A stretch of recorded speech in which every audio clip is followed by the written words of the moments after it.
I'm Jessie Quinn from Cup of Books, and this is a book haul. The first book I bought back in February was A Study in Scarlet by Sir Arthur Conan Doyle. It's one of the Sherlock mysteries. I really liked the cover.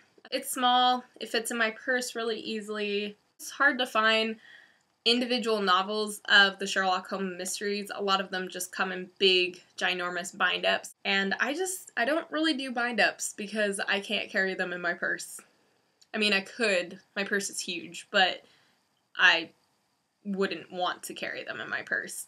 The next book is Kissing the Witch, Old Tales and New Skins by Emma Donoghue. This is a collection of fairy tale retellings that are told from a feminist and queer perspective. I reread it recently and I still absolutely adore it. The next two books I actually bought at the local Goodwill. First one is Like Water for Chocolate by Laura Esquviel. This is a lively and funny tale of a family in turn-of-the-century Mexico. I actually have already read this book before, but I read it in Spanish for one of my intermediate Spanish courses in college. And I don't remember much about it, and I know I skipped quite a few chapters because I was so far behind at points that I had to just skip ahead and SparkNote the rest. The next book I bought from Goodwill is a book that I knew nothing about, had never heard of it before, didn't even know what it was about because it's missing its dust jacket, but it looked like this. I saw this book and I just had to have it. It's called The Angel's Game by Carlos Ruiz Zafon, and after I got home from Goodwill, I looked it up on Goodreads, and it's the second book in a series. According to Goodreads, this is a dark gothic tale about a young man who is trying to write novels. I hope this doesn't end badly because the last book I bought specifically for its cover was absolutely terrible. Then a week or so ago, the local grocery store ended up having a bargain bin of books.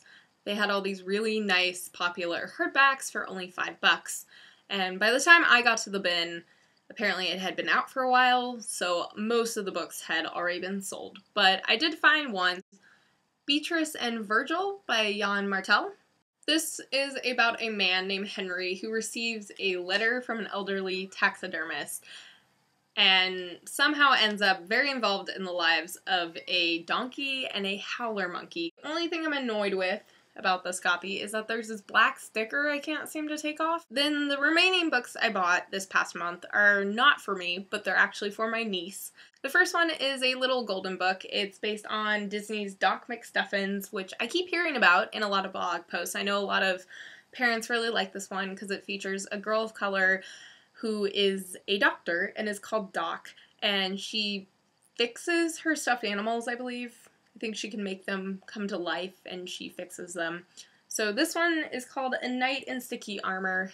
In the end, it's the little girl who ends up saving the knight, and I thought that was pretty cool. One of the other books I bought her was Slow Snail by Mary Murphy.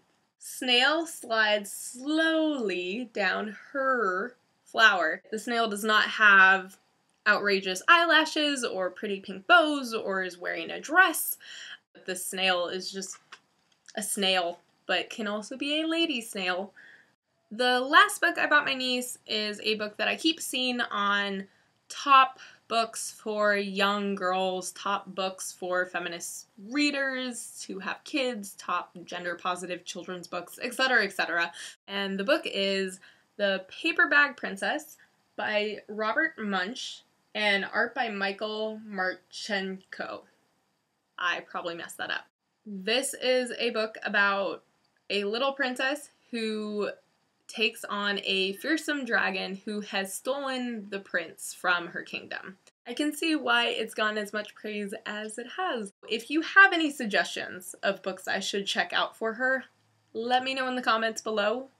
I don't know how many people read children's books, but maybe you have a young one in your life, like me, and have some suggestions.